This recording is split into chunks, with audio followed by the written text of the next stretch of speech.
Olá, tentando conectar novamente, que a conexão caiu. Luana, por gentileza. Vamos tentar continuar aqui o nosso debate. Desafiador hoje esse debate, aqui na conversa.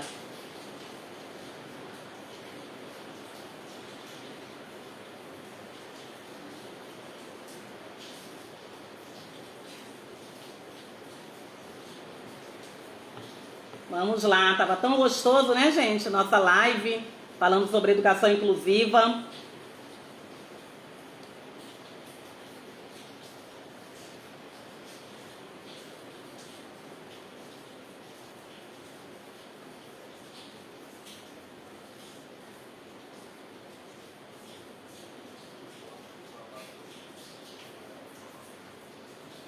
Oi, Luana. Luana.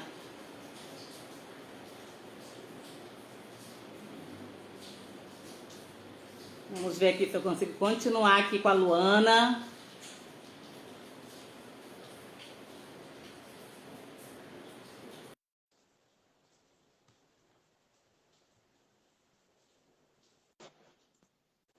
Luana. Oi. Que é tecnologia. Agora eu tenho que avisar o pessoal, vou colocar aqui, gente, avisar que nós estamos novamente ao vivo, né? Para voltar, para retornar. Voltamos. Meu Deus, que luta! Mas o importante, não faz parte, você não falou no início? Que isso É faz isso parte do aí. processo inclusivo? Então, se faz E a parte do gente, processo inclusivo, significa que nós estamos aí. Eu tenho certeza que irão retornar. As pessoas que estavam, para persistente, continuar essa conversa. bacana. Tem que Não é? persistir, né? Persistir, você falou essa palavra, perseverança, persistir, ser resiliente, é uma palavra importante no processo. Quando eu falo ser resiliente, exatamente o desafio vem, mas vamos lá, vamos continuar. Isso não pode fazer com que nós desistamos, de forma Sim, alguma, tá certo? verdade. Eu vou colocar aqui, vou chamar aqui o pessoal dizer que nós estamos ao vivo novamente, Eu vou compartilhar aqui em relação também. a essa questão, que caiu a conexão. Vamos lá, se conseguimos aqui para poder.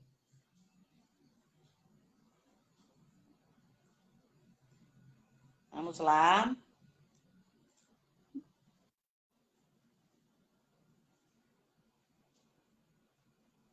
Você consegue aí também? Pode colocar, se puder interagir, deixar lá uma mensagenzinha, que nós estamos aqui ao vivo novamente. Acredito que.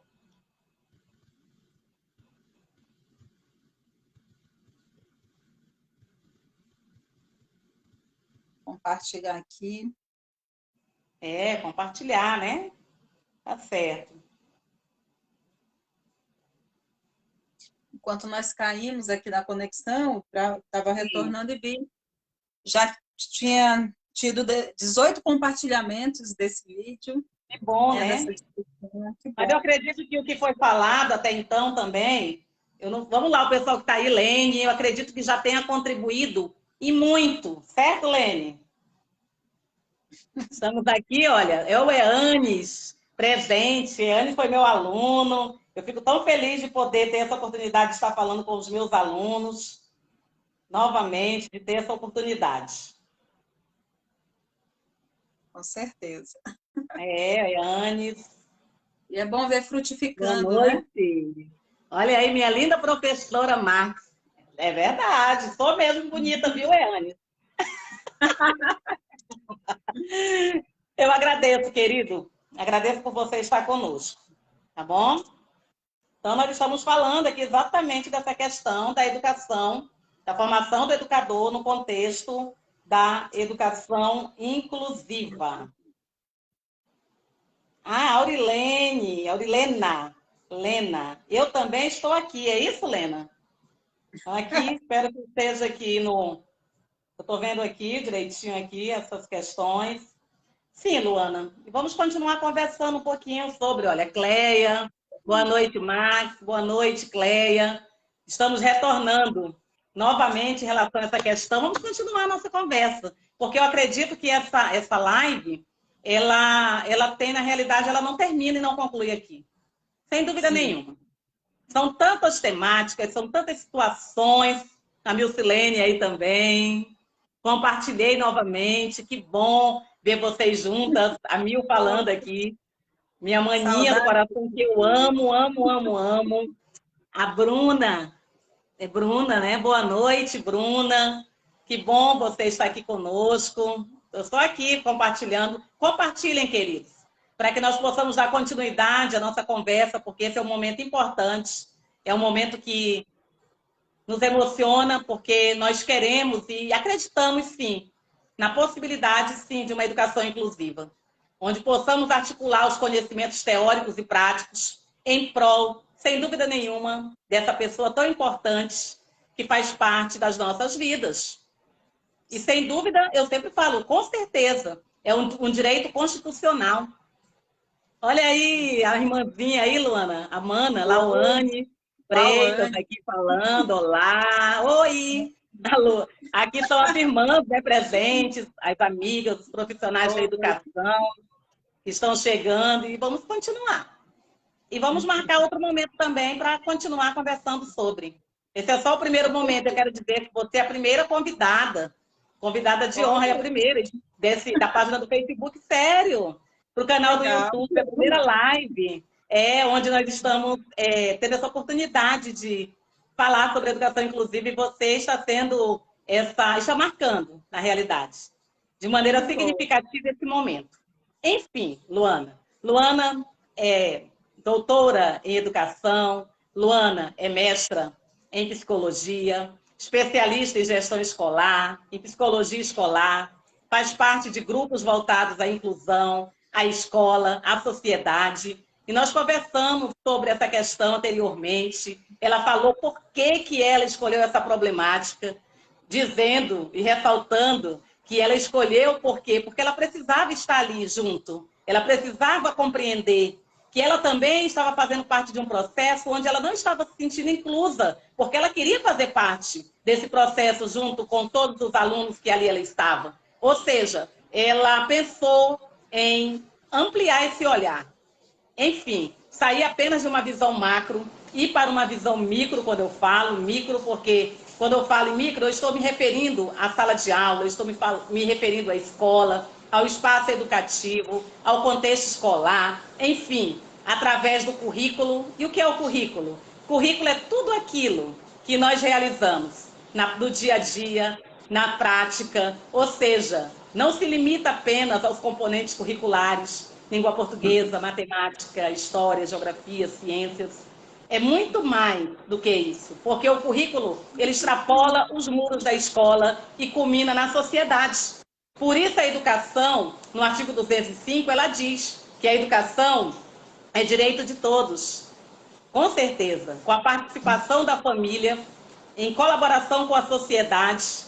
E isso culmina onde? Na sociedade. E eu, quando falo em educação inclusiva, Luana, eu sempre me refiro à equipe multidisciplinar também. Eu não consigo ver apenas a questão docente, pedagógica, em sala de aula, apenas o profissional da escola, que quando eu falo em inclusão, a inclusão é responsabilidade de todos. Não apenas o que está em sala de aula, nem apenas aquele que está lá recepcionando o aluno, não apenas aquele que está no momento da merenda, acolhendo e trazendo esse momento inclusivo. Não, eu falo que a inclusão, e digo que a inclusão é responsabilidade de todos, certo?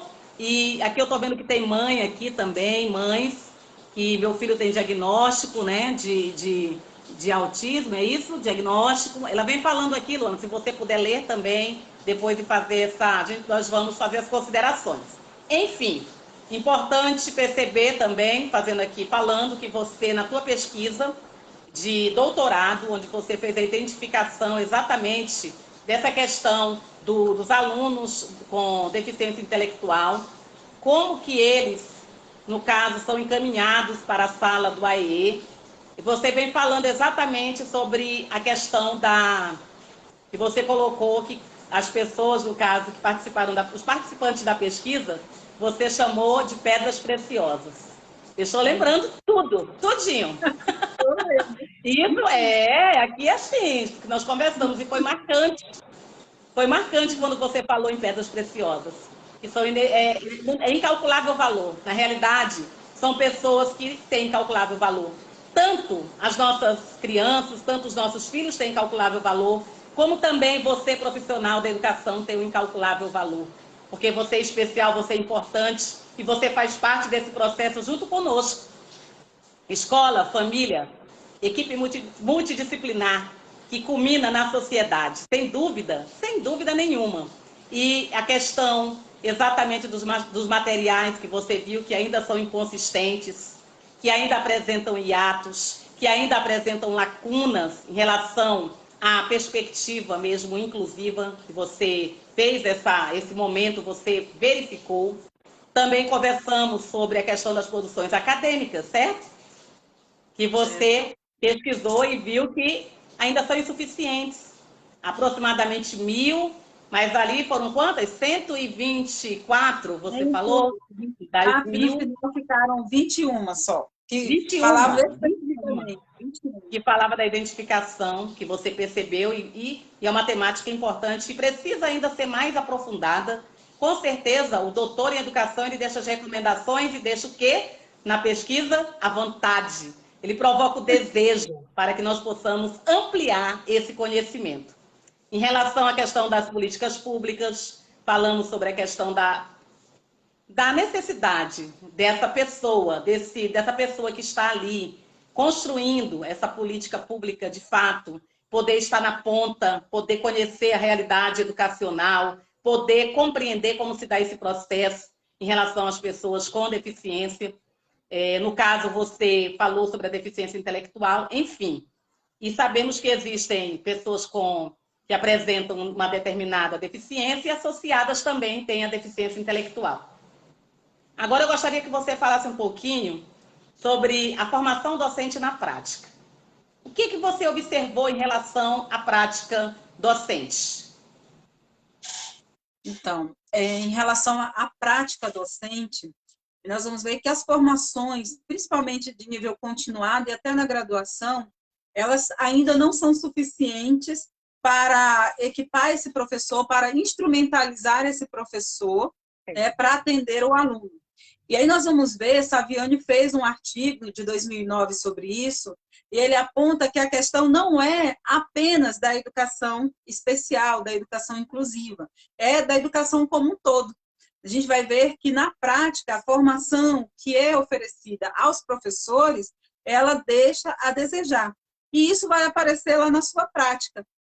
Ainda que o professor tenha boa vontade, ainda que o professor busque, se ele não tiver essa instrumentalização, ele não vai conseguir. Eu lembro que na minha banca, teve uma frase que uma das pessoas da banca falou que foi muito forte. Ela disse: Luana, os professores, nesse nível que estão, eles acabam prestando um desserviço à educação. Porque se ele não tiver instrumentalizado, se ele não souber onde ele quer chegar com aquele aluno, se esse ensino não for intencional, sistematizado, organizado, ele está prestando um desserviço à vida desse aluno. Então, a gente vai ver que, infelizmente, na prática, muitos professores ainda são conduzidos pelos seus princípios, pelas suas crenças, pelos seus valores. E aí, quando a gente vai entender quais são esses princípios, esses valores, nós vamos ver que eles estão contaminados pelo preconceito, contaminados pela visão ainda inatista, a gente vai encontrar isso ainda, contaminados por uma visão determinista. Ele é assim e ele não muda, não acreditando na possibilidade de transformação. Então, até a gente pensa que a formação docente, ela precisa primeiro desconstruir todos esses estigmas, esses paradigmas que foram construídos ao longo do tempo. Nós, na nossa sociedade, nós introjetamos isso. A gente só descobre o nosso preconceito quando se depara com a situação. Politicamente, nós não temos preconceito, é correto falar, eu não tenho preconceito. Mas quando nós nos deparamos com a situação, nós vamos identificar que existe preconceito dentro de nós e que eles precisam ser nomeados, eles precisam ser trabalhados para que eu possa avançar esse processo. E eu falo isso porque eu passei por esta situação. Quando eu fui para a instituição a primeira vez para fazer o estágio, e a professora me apresentou ali, eu fui para uma instituição que atende crianças extremamente comprometidas. Eu lembro que eu cheguei na hora do almoço e elas estavam almoçando, muitas se arrastando pela instituição. Eu olhei para aquilo e o sentimento que eu tive foi de desespero, dizendo: o que eu vou fazer aqui? E eu confesso que eu voltei para casa pensando, articulando qual seria a desculpa que eu ia dar para minha orientadora para dizer que eu não queria mais aquele estágio, que eu iria desistir. Porque eu me deparei com medo, as barreiras atitudinais vieram todas à tona. Né? E eu precisei pensar, mas por que eu estou com medo? E aí eu tive a consciência de que eu entrei lá olhando a deficiência. E eu me desafiei a entrar a segunda vez olhando as pessoas. E, de repente, quando eu entro olhando as pessoas, tudo muda. Tem outra configuração. Aí eu vejo possibilidades, eu não vejo mais deficiência, eu vejo possibilidades. Eu vejo ali pessoas com sonhos, com perspectivas, querendo aprender. Então, assim, muitas vezes nós vamos nos deparar no primeiro momento com essas barreiras atitudinais que nós aprendemos, que nós introjetamos na nossa sociedade. Então, o primeiro passo é eu tomar consciência dela. Puxa, por que eu estou resistindo? Por que eu estou tendo essa dificuldade? E aí se questionar, olhar para dentro de si, você vai conseguir remover essa barreira. Quando você remove essa barreira, você consegue criar uma possibilidade, você consegue enxergar um novo caminho, aí você consegue realmente proporcionar a educação escolar àquele aluno. Então, talvez seja esse um ponto que as formações continuadas estejam deixando a desejar, porque elas querem colocar muita informação nesse professor, enchê-lo de informação, e hoje a gente tem acesso fácil a todo tipo de informação, mas a nossa lente não mudou. A nossa lente precisa ser mudada. Quando eu mudo a minha lente, eu passo a ver sob outra perspectiva. Então, é isso que precisa para que essa prática docente mude, né? Sem dúvida. E você falando aí eu fui pensando, refletindo, e você falou exatamente, e eu concordo com você. Na realidade, quero dizer para você que eu concordo com você em relação de que nós temos que ver além da deficiência, nós temos que ver, sim, as pessoas. Por isso, a pessoa. Antes se usava o termo portador de necessidade educativa especial. Quando se chamava e falava portador, significava que ia ser desse jeito e ia ficar sempre dessa forma. É um portador, é para sempre. Não, hoje o termo mudou, mas não adianta mudar a nomenclatura, tem que mudar também as atitudes, mudar as posturas, mudar a prática. Não adianta estar na década de 90, se falar em globalização, quando eu não estou falando da questão capitalista, eu estou falando da relação, na questão de competências e habilidades, eu estou falando nisso. Não adianta ter apenas competência, mas precisa ter habilidades. Habilidade a ouvir, habilidade para saber dialogar, habilidade para se colocar no lugar do outro. Enfim, e você falou algo importante, que nós temos que pensar, que as barreiras, elas não são apenas arquitetônicas, que as barreiras não são apenas comunicacionais, mas principalmente as barreiras são atitudinais. Então você falou algo assim interessante e que é de fato, nós sabemos que muitas vezes o profissional ele tem medo do desconhecido, ele tem medo do novo, até mesmo por não conhecer, mas porque ele quer fazer um bom trabalho. Mas em algum momento ele não sabe como fazer isso, que é o que nós estamos falando sempre, a questão da operacionalização. Quais as estratégias que ele pode utilizar para que, de fato, essa educação escolar seja promovida com qualidade. Enfim, existem várias situações para nós estarmos pensando, mas eu creio que essa noite já fechou com essa questão da barreira atitudinal, para que nós possamos refletir sobre isso. Porque não adianta aprender a aprender, não adianta aprender a fazer, não adianta aprender a conviver, no caso, se eu não tenho aprender a conviver para poder ser. E interessante ressaltar que quando eu trabalho um conteúdo na escola, eu não trabalho apenas conceitos, eu trabalho procedimentos e atitudes. E a minha atitude vai gerar atitude no outro, com certeza. E ele vai se sentir amado, acolhido. E com isso o processo de inclusão, ele vem acontecer. E é natural ter o medo do desconhecido. É natural, eu não sei, mas vamos tentar? Vamos tentar? Então, hoje à noite, a questão é, vamos tentar? Vamos buscar? Vamos conhecer? Vamos tentar verificar realmente quais são as necessidades dos nossos alunos, não é, Luana? De fato, qual é o objeto de interesse que ele tem, a partir desse objeto de interesse que ele tem, e, de fato, elaborar um planejamento educacional individualizado, que, de fato, atenda às necessidades deste aluno. Eu falo deste aluno. E que, se houver necessidade, você possa adaptar ou não conteúdos, porque vai depender, cada caso é um caso. Não apenas as pessoas com TEA, cada caso é um caso, mas todas as pessoas, porque nós somos seres únicos e singulares. Então, é importante pensarmos sobre isso. Luana, nós vamos longe, olha, antes de deixar, nós vamos conversando bastante. Essa é... Fala só mais um pouquinho, você falou dessa articulação entre os conhecimentos teóricos e práticos. O que fazer aí para tentar aproximar um pouquinho mais desses conhecimentos, ou tentar... O que você sugere?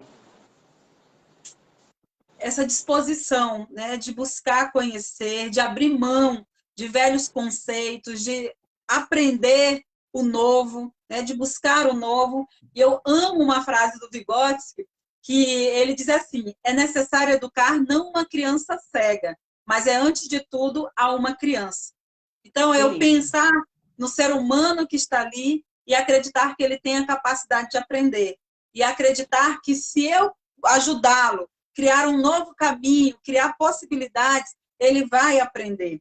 Então, e aí Leontiev, Luria, né, que são os colaboradores de Vygotsky, né, nessas propostas, eles colocam que o ensino organizado, que o ensino bem sistematizado, ele é capaz de criar tantas possibilidades para a pessoa que ele chega até mesmo não é que vai negar a deficiência, mas a superar o transtorno, a superar a deficiência.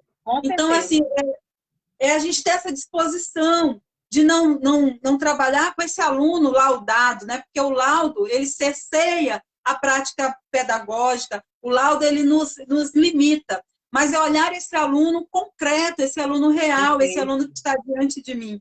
Então, quando eu olho para esse aluno e eu busco conhecer as possibilidades que esse aluno tem, né, que ele não é padronizado, a gente vê que existe essa tentativa de padronizar a deficiência, mas nós estamos diante de uma pessoa que é subjetiva, que tem uma vivência naquele contexto social, que teve ou não um ambiente nutritivo no sentido de aprender e de se desenvolver, e que tudo isso vai influenciar nas respostas que ele vai dar. Então, é trabalhar com esse aluno concreto, essa disposição de mudar a lente.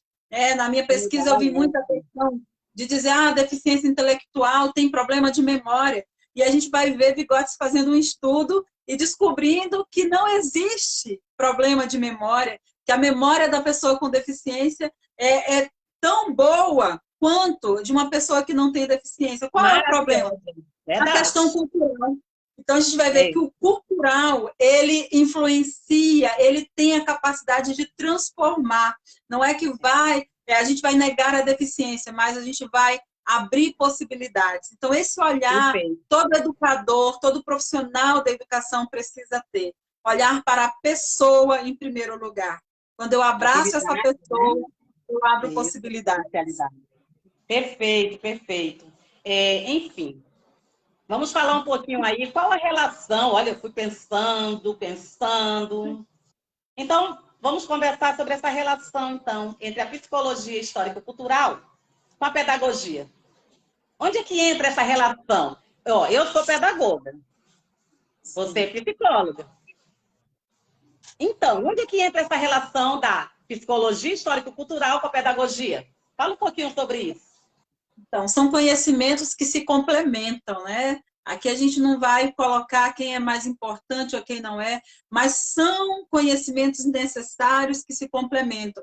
E Vygotsky, ele conseguia juntar isso de uma forma maravilhosa. Quando eu leio assim, os escritos, eu me apaixono, né? Eu falo que é o Vivi, eu sou até íntima. Porque quando a gente lê que Vygotsky, ele conseguia trazer teoria e prática de uma forma tão coesa, ele sabia o que estava fazendo, né? E ele usa toda essa questão da defectologia, que na época era esse termo que usava, como um terreno fértil para que ele pudesse construir todo o seu arcabouço teórico. Então, ele constrói nesse campo da defectologia. Então, dentro disso, a psicologia histórico-cultural, ela nos fornece um entendimento acerca do desenvolvimento do ser humano que rompe com a prática tradicional, com a psicologia tradicional. Ele nos apresenta uma nova psicologia, né? E quando ele nos apresenta, então, essa nova psicologia, ele nos dá condições de entender o aprender. E aí entra a pedagogia com a sua prática, né? Quando a pedagogia abraça essa forma de entender o homem, entender o desenvolvimento do homem, então a pedagogia ela pode oportunizar uma prática que vai fazer isso caminhar, vai dar movimento a todo esse processo da educação. Ótimo. Sim, então, sem elas dúvida. casam, é um casamento perfeito aí. Casamento perfeito. Eu não consigo pensar, eu sempre penso em a questão das implicações pedagógicas com a questão psicológica. Então, enfim, é um casamento, sem dúvida nenhuma. E eu gostaria de dizer o seguinte, que, como você falou, o laudo ele não pode ser visto como uma sentença. O laudo é o norteador do processo pedagógico. A partir dele, é apenas estar ali para que você, na realidade, é um momento que você tem para poder construir uma proposta mais consistente. Mas ele não pode ser visto como uma sentença. E todos nós, com certeza, temos potencialidades, temos habilidades, somos capazes e inteligentes. Tem uma questão aqui da Bruna, não sei se ela está ainda, Bruna, ela colocou assim, Luana, meu filho, ele tem diagnóstico de autismo, porém, neuro ainda não deu laudo. Ele já fez fono, terapia e psico no APAE, aqui em Ribeirão Preto. Olha, ela está em Ribeirão Preto. Estamos em Ribeirão Preto, estamos aguardando ressonância e o neuro que o atende disse que vai encaminhar para o neuro ou psiquiatra da APAE. A minha dificuldade é na escola. Meu filho ele já está na ensino municipal, educação infantil, e é uma escola nova, porém as atividades online são atividades que ele não consegue fazer. São atividades que outros coleguinhas fazem com facilidade. E ele não. Eu vejo vídeos e fotos e fico triste, porque parece que ele não entende. Então, o que você pensa sobre isso, desse ensino, nessa época? Eu sei que você fez a tese, foi voltada para essa questão, mas nós não podemos deixar de pensar que estamos no ensino remoto, que com a pandemia tivemos que nos reinventar, que tivemos que buscar novas alternativas. E em relação à questão da psicologia histórico-cultural e o ensino remoto, então, é um desafio. A tecnologia. Vamos lá, vamos conversar sobre isso. É um grande desafio, né? Ano passado, até junto com a professora Iracema, do curso de psicologia da Uni, nós fizemos várias lives, trazendo vários profissionais de todos os níveis e modalidades de ensino para discutir essa questão do ensino remoto, né? Da educação na pandemia. E vimos que os desafios são muitos mesmo, há uma diversidade muito grande em relação às instituições de ensino, a realidade da escola pública, a realidade da escola privada, das regiões, tudo isso vai influenciar. Mas eu penso sempre, a gente tem que lidar com esse aluno concreto, esse aluno real. Quais são as possibilidades dele? O que ele pode aprender? O que nós podemos fazer?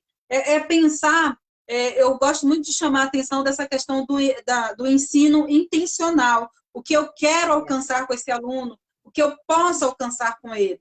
Então, para poder planejar esse ensino intencional, eu preciso conhecer esse aluno concreto, saber os interesses dele, saber aquilo que vai chamar a atenção dele, criar nele a necessidade. Vygotsky fala muito dessa questão, né? Se eu não tenho a necessidade de pensar, eu não vou pensar.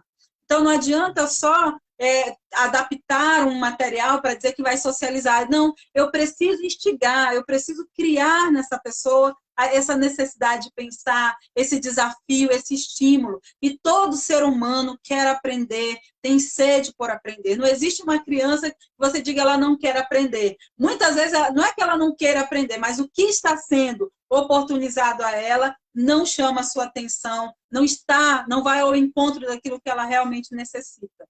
E a gente viu isso na pesquisa também muito presente. Às vezes, o adolescente ele não está interessado. Mas qual é a atividade que você está dando para ele?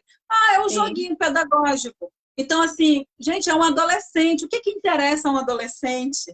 É uma pessoa que está ali. Então, muitas vezes tem esse olhar de infantilizar, de minimizar as possibilidades da pessoa. Faz um recorte e cola com ela. Não, vamos ver o que ela é capaz de fazer. E quanto mais eu instigar, quanto mais eu promover aí essas possibilidades, eu vou estar ativando a zona do desenvolvimento próximo e essa pessoa vai estar aprendendo e quando ela aprende, ela se desenvolve e ela se humaniza, Então, a gente precisa partir desse aluno concreto, esse aluno real e das possibilidades que existem aí para ele aprender. Tá ótimo, Luana. Essa questão, Vygotsky, zona do desenvolvimento proximal, Vygotsky, papel do professor, do educador, impulsionador, de mediador nesse processo. Ele fala sobre a questão da mediação pedagógica e da interação, principalmente. Isso. A mediação é um dos pontos principais, Fala um pouquinho da mediação. Fala um pouquinho da mediação. Tá. A mediação é um dos pontos principais aí dentro dos conceitos da psicologia histórico-cultural, que é esse papel que nós temos de mediar o conhecimento. Eu, como detentora de um saber maior, ou diferenciado daquele aluno, eu posso oferecer para ele uma atividade que vá levá-lo a progredir. Então, assim, muitas vezes o pai diz assim, olha, mas meu filho tem todos os jogos, mas quem joga com ele? Ninguém. Então, ele não está tendo a mediação. A mediação é feita por pessoas, pessoas que interagem. Não é qualquer atividade que vai promover o desenvolvimento, não é qualquer atividade que vai promover a aprendizagem. Precisa ter essa mediação. A mediação é que vai puxando esse aluno, que vai instigando. Então, isso é importante. Na minha tese, eu faço uma proposta. Como tem um olhar médico sobre todas essas questões, eu digo, precisa se confirmar e se consolidar o olhar pedagógico. Qual seria esse olhar pedagógico? Diferente do olhar médico, porque o olhar médico, ele olha, faz um laudo, coloca as caracterizações, e isso, ele impede o fazer pedagógico, ele limita o fazer pedagógico e cria aí várias barreiras.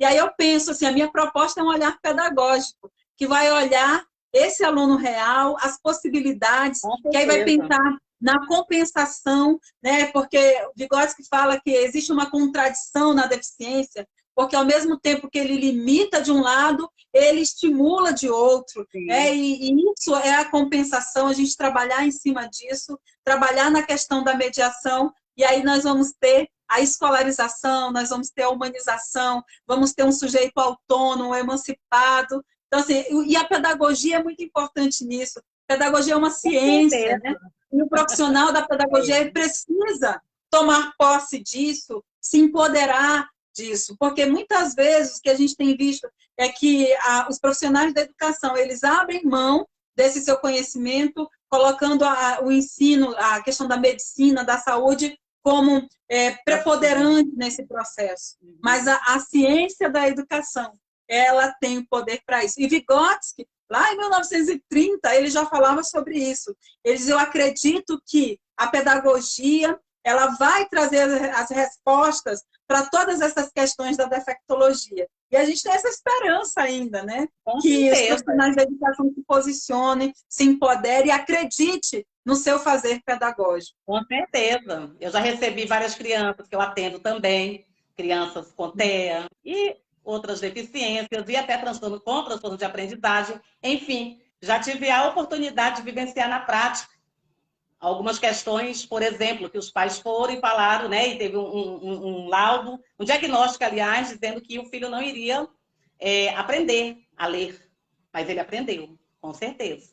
E eu sempre digo, e outra questão, mas eu descobri também que nós temos que ter essa empatia, nos colocar no lugar do outro, no lugar da pessoa que estamos atendendo. Quando eu falo a pessoa, se é criança, se é um adolescente, observar o que ele gosta, como ele aprende. Então, vamos chegar nesse ponto. A questão não é só ensinar, como ensinar, mas é como ele aprende. Como que essa criança aprende? Como que esse aluno aprende? Isso também faz parte do processo. Conhecer o aluno é preponderante. Conhecer, sim, sobre a deficiência, conhecer sobre... Mas a outra questão é me colocar no lugar dele, do outro, e pensar como que ele aprende. Então, nós temos que pensar sobre isso. E muitas questões foram desmistificadas. Eu recebi uma criança, e é um fato real, que ela se sentia à vontade. Ela estava aqui comigo e ela queria falar, ela queria ler deitada ali no sofá, né? Olha essa situação, para você ver. O quadro estava aqui, o ambiente, mas ela queria ficar ali e eu, nesse momento, eu respeitei. Por quê? Por que eu respeitei? Porque ele queria, nesse momento, estar dessa forma e eu deixei ele fazer isso, mas lógico que eu já tinha um objetivo para essa questão e ele ficava olhando no quadro e de lá ele dizia, ele começou a ler, ele começou a decodificar e a mãe não sabia que ele já estava decodificando, lendo, eu também não sabia. E depois ele percebeu assim, disse assim, tia Maxilene, manda ele falar, tia Maxilene, eu acho melhor eu sentar, né, nessa cadeira e colocar meu material na mesa, porque fica mais interessante. Ele tem TEA, né, apresenta o transtorno do espectro autista, estudou em vários lugares e, na realidade, o que faltava exatamente era isso. Muitas vezes é porque nós estamos dentro do ensino tradicional, dentro do enfileiramento, dentro dessa questão mesmo que tem que ser desse jeito, e em algum momento nós temos que compreender sobre. Por exemplo, eu estou colocando aqui a autorregulação, a necessidade deste aluno em algum momento também ter que se autorregular, a necessidade deste aluno nem sempre ficar 4 horas sentado ali naquela mesma situação, porque ele precisa se movimentar, ele precisa de um momento. Por isso que eu acredito, Luana, que o conhecimento é importante. Conhecer sobre a deficiência é importante. Os sinais, as características, essa questão é importante, mas não é, como você falou, preponderante. É um caminho, é um norteador para que possamos, sim, tratar estratégias metodológicas para que esse aluno ele possa alcançar os objetivos propostos. Mas eu quero dizer para a mamãe que eu ouvi aqui agora, que para ela não ficar triste em relação ao ensino remoto, quero dizer que seu filho tem habilidades, tem potencialidades. O que tem que verificar é por que o que está acontecendo que ele não está entendendo. Por que ele não está entendendo? Importante conversar com a professora, conversar com a equipe técnica da escola. E eu quero me colocar à disposição. Depois eu vou deixar o telefone, tem o telefone para contato, qualquer coisa para nós conversarmos também. Porque não adianta fazer uma live apenas para falar sobre, mas nós temos que ajudar, sim, contribuir na prática, operacionalizar na prática, fazer esse link e dizer também para o pai e para a mãe que se seu filho não lê, não decodifica e não codifica, isso não pode ser preponderante, porque o seu filho, da mesma maneira, ele é capaz. Vamos lá? Quebrar todos esses paradigmas, esses modelos que existem, esses estigmas, muitas vezes, essa questão dos paradigmas de dizer que não, é capaz. A minha filha está no 9º ano, minha filha está no processo ela está na hipótese pré-silábica, então vamos falar até sobre isso, depois vamos marcar uma live sobre alfabetização. Ela está nesse processo pré-silábico, está indo para o silábico, mas que, com certeza, independente de qualquer situação, se vai chegar ao alfabético, é o nosso desejo, que é ler, escrever, compreender, esse é o nosso desejo. Mas o importante é que nós estamos investindo, independente da resposta dada ou não, eu acredito na minha filha. E você, papai e mamãe, tem que acreditar nas potencialidades do seu filho e da sua filha. Eu acredito nas inteligências múltiplas, sim. Que ela tem uma inteligência musical perfeita, maravilhosa, uma inteligência espacial, linda. Enfim, eu sempre coloco, ler e escrever é importante. Compreender, sim. Mas pode ter certeza que existem níveis dentro de cada deficiência, como já falamos, mas que todos são letrados, que todos têm, sim, possibilidade de conviver socialmente. Agora, a questão é que eu passo é para você que está aqui nesse momento agora. Eis a questão. Você quer? Você quer possibilitar essa oportunidade para que todos possam ter essas oportunidades, vamos falar assim, iguais, que é direito constitucional, que perpassa pela questão legal, mas que vem pela questão do acolhimento, da amorosidade, da inclusão? Eis a questão. Tem eu sempre falo do autismo também, porque eu até conversei com a Luana, a tese de doutorado dela não é apenas voltada essas questões para a deficiência intelectual. Não, também para as outras deficiências. Não é isso, Luana? O que você verificou lá pode ser trazido, sim, para as outras deficiências também. Existe um slogan que diz: autismo, é preciso conviver para conhecer. E eu falo, é preciso conhecer para conviver. Eis a questão. A questão é, você quer? Então estamos juntos. Sem dúvida nenhuma. Então aqui nós vamos falar agora sobre, para concluir esse momento especial, Luana. Enfim, na sua concepção e de acordo com a problemática investigada, que você investigou, qual seria a formação docente ideal na perspectiva da psicologia histórico-cultural? Então, a gente vê que a pesquisa é um processo dialético, né? Quando a gente pretensamente acha que encontrou uma resposta, na verdade surgem várias perguntas, né? A própria resposta já traz muitas perguntas. E um fato interessante, né, que Vygotsky, ele morreu muito jovem e ele não teve tempo de responder todas as perguntas, né? Então, assim, ele não nos deu todas as respostas, mas nos mostrou caminhos, nos deu indicativos de caminhos para que nós pudéssemos buscar. E eu vejo que a formação ideal, ela precisa considerar a subjetividade do professor, tudo isso que ele traz, a sua história de vida, a sua história profissional, porque muitas vezes a gente se depara com formação que trata o professor como uma tábua em branco, né? Como se ele não soubesse nada. E esse professor, ele é rico, é uma pedra preciosa. Ai, então, lindo, eu amo isso. Partir dos conhecimentos que ele já tem. Porque muitas vezes é como... Eu participei muito desse processo de formação na Secretaria de Educação e isso me incomodava. Via alguém de fora do nosso contexto e chega apresentando um método, apresentando algo que é o grande boom de tudo, mas que não cabe na nossa realidade, que desconsidera o saber docente, a sua construção profissional até ali. Então, eu vejo que a formação docente, ainda hoje eu conversava com um professor sobre isso, ela precisa considerar essa subjetividade. Esse professor, ele tem muita riqueza dentro dele, ele precisa ter oportunidade também. O que você sabe, o que você tem de informação, e aí começar a trabalhar a partir disso que ele está trazendo. Não adianta eu encher esse professor de informação, ele precisa ter a oportunidade, ter espaço de fala, de colocar aquilo que ele sabe, de colocar os seus medos para fora, e nós construirmos a partir daí. Então, eu digo, a formação ideal é aquela que considera a subjetividade do professor, é aquela que o instrumentaliza teórico e metodologicamente, e que isso faz sentido. O Vygotsky vai falar sobre essa questão do sentido e significado. Então, não adianta dar uma informação e essa informação não está adequada ao contexto.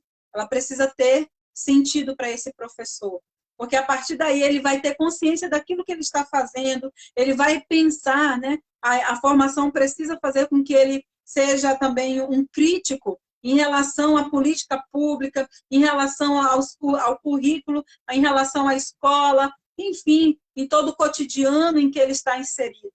Então, ele precisa ter essa visão, porque aí ele não vai sofrer esse processo de alienação que a sociedade capitalista impõe ao professor. Então, ele precisa ser resistente a todo esse processo de alienação, e aí precisa buscar, dizer, eu quero fazer a diferença. É o que eu falo para os meus alunos da pedagogia. Você pode sair daqui seguindo dois caminhos. Ou você vai ser mais um pedagogo, ou você vai ser o pedagogo que faz a diferença. Qual é o caminho que você quer escolher? Então, eu até sempre conto uma história. Eu sempre conto uma historinha, para não me delongar. Mas de um menino que sabia que existia um sábio. Ali ele disse assim, eu vou pegar esse sábio. Eu acho que ele não é tão sábio assim. Aí ele falou, eu vou pegar um passarinho e eu vou até ele.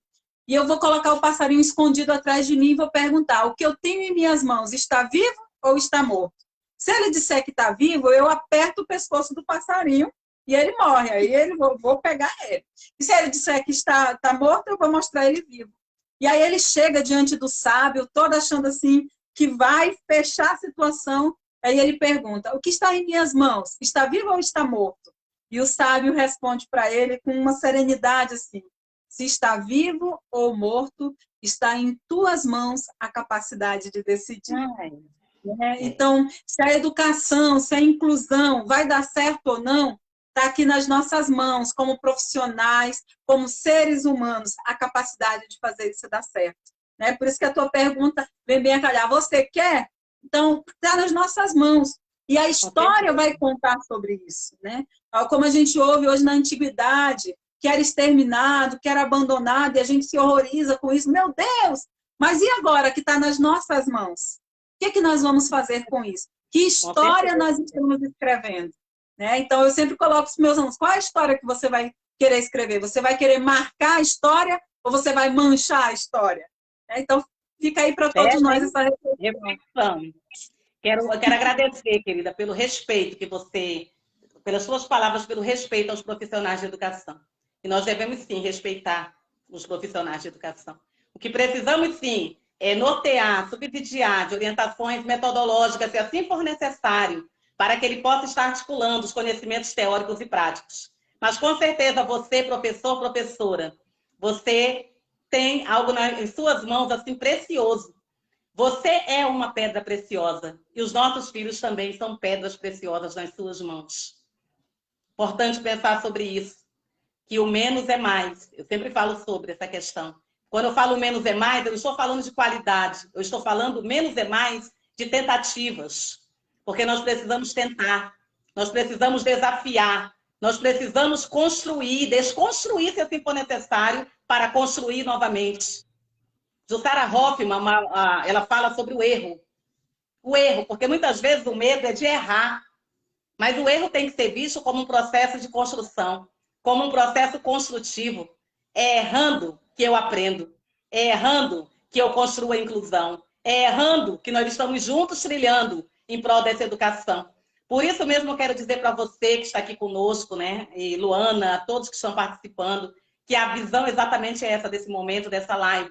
É um momento de reflexão, é um momento de viés amoroso, é um momento de dizer que a escola também, ela tem sim possibilidades que ela pode sim fazer acontecer esse processo, junto com a família, junto com a equipe multidisciplinar, que vai culminar na sociedade. Que a inclusão, ela vai além da inclusão escolar, ela vai para o social, por isso que nós falamos da inclusão social. Eu quero agradecer ao Eanes, agradecer a Bruna, boa noite, a Lauane, a Cléia, que está aqui conosco agora. Ela disse, é sempre bom aprender, Max. É verdade. E eu quero dizer que independe de formação, formação é importante para poder ter habilidades, ter conhecimento técnico, mas a inclusão, ela vai além da formação, porque incluir independe de formação. Eu estou falando aqui, já que estamos falando para formador, para educadores, para profissionais de educação, falamos sim de competência técnica, de conhecimento, enfim. Mas eu quero dizer que a inclusão, ela vai além disso, porque não adianta apenas conhecer. Existem pessoas que não têm a formação, eu estou falando não só docente, mas em outras áreas, mas que são pessoas inclusivas, pessoas que compreendem e que convivem muito bem com o outro. Agradecer também, Bruna, qualquer coisa vamos estar em contato, deixa uma mensagem, podemos conversar. Eanes, novamente, verdade. Edith, sempre participante da live. Edith faz parte da equipe, que eu sou coordenadora pedagógica. Eu sou supervisora em uma escola, e a nossa escola, olha, a escola está cada dia melhor, né, Edith? Então, eu quero parabenizar os nossos professores da escola.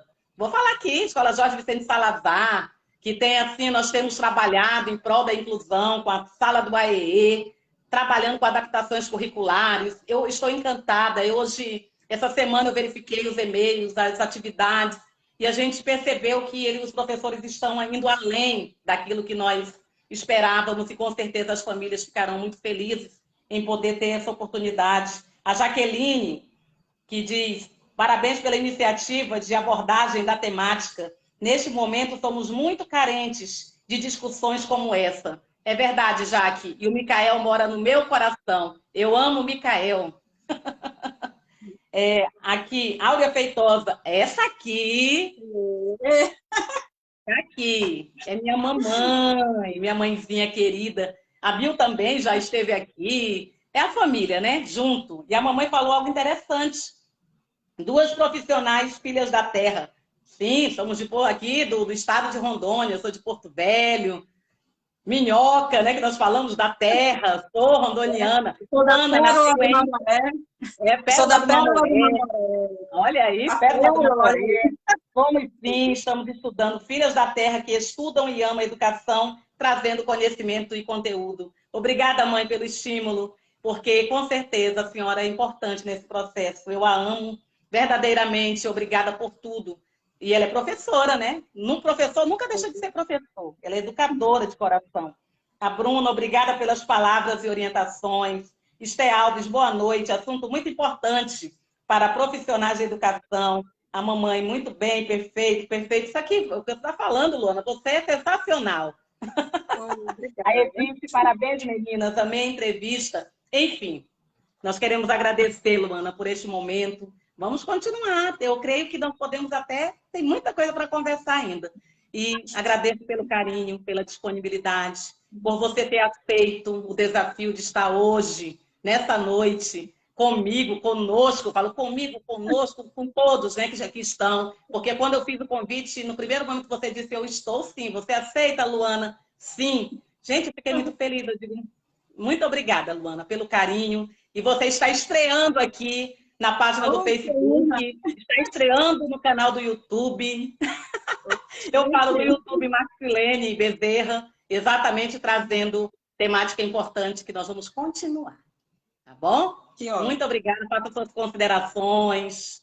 Um abraço aí para o Klinger, para os filhos lindos, né? São demais, né? Eu estava vendo o amor por essa família linda que tanto tem nos abençoado também. Amém. Eu que agradeço a oportunidade. Eu falo que eu tenho um dever para com a sociedade, um dever para com a educação, né, que me deu tanta oportunidade de estudar, de estar buscando, e eu quero compartilhar. Eu sei que a gente pode contribuir, né, e a gente se dispõe a isso, porque o conhecimento, até bíblico diz, né, que a gente precisa buscar esse conhecimento para que a gente não pereça aí, mas para que a gente conheça realmente as possibilidades. E eu quero falar uma frase da Sônia Shima, que ela faz um estudo maravilhoso também sobre Vygotsky, e ela diz que nós não devemos lamentar as faltas, lamentar as limitações, mas nós devemos vislumbrar o dever, né? Vislumbrar aquilo que é possível construir. Então, a gente precisa sair da fase de lamento e chegar nessa fase de vamos construir um caminho, vamos construir possibilidades, vamos construir, né, a ponte para que essas pessoas, para que essas famílias sejam acolhidas e que possam vivenciar, de fato, a humanização, né? Então, é essa mensagem que eu deixo para todos. E agradeço essa oportunidade, me sinto honrada de estar estreando aqui esse canal, nessa entrevista com você, Marcos. Obrigada. E a Bill colocou, parabéns por ser agente de transformação. É isso aí. Eu, Luana, com certeza, e outros profissionais da educação, nós queremos compartilhar conhecimentos. Nós não queremos apenas ter o conhecimento para podermos ampliar esse olhar. Não, nós queremos sim compartilhar com o outro. Queremos sim compartilhar com o profissional da educação, com a equipe multidisciplinar. Estamos juntos com a família. O nosso olhar é holístico e com isso, eu creio que a perspectiva inclusiva, de fato, ela vai ser operacionalizada na prática. E nós estamos aprendendo a incluir. Isso é importante, porque nós temos que ser resilientes, né, nesse momento. Eu, como mãe, quero dizer da Marina que eu sou e tenho aprendido a ser resiliente, porque ela me ensina a cada dia. Eu mais aprendo com ela do que eu ensino. E ela me estimula para que eu possa conhecer cada vez mais. Que possamos, queridos e queridas, crescer em conhecimento, crescer em amor, crescer em inclusão, porque esse é o lema da nossa página, do canal do YouTube, é o lema que temos, crescer em conhecimento e inclusão. Conhecer, sim, ter competência técnica, mas também amar, ter empatia, ter sensibilidade e principalmente informar. Por isso que eu peço para você que você compartilhe essa live. Essa live ela tem a intenção de contribuir com vidas, com famílias, com profissionais, realmente dentro de uma perspectiva inclusiva. Se inscreva no canal do YouTube, sempre estamos às quartas-feiras, temos vídeos que falamos sobre essa questão da inclusão, do autismo, não só do autismo, porque estamos abrindo para todas as questões. Quando falamos do autismo, também nós estamos abrindo para todas as pessoas. E que, de fato, o artigo 205 da Constituição ele possa ser operacionalizado na prática. E mais do que uma questão legal, nós possamos amar verdadeiramente uns aos outros, nos colocar no lugar do outro, não julgar a família, mas acolher a família e cuidar dela. Porque o cuidador precisa ser cuidado. E nós temos certeza absoluta que juntos, sim, conseguiremos romper os limites dessa questão da inclusão para que ela possa, de fato, ser algo real, que não seja apenas algo ideal, mas que seja também real no nosso dia a dia. Beijos! Obrigada, Luana! Até! Saudade! Até. Saudade, viu? Também. Que breve a gente possa se reencontrar pessoalmente, né? Muito bem, é verdade. Que esse momento vai passar e nós vamos estar juntos com certeza. Beijos, queridos e queridas. Até a próxima.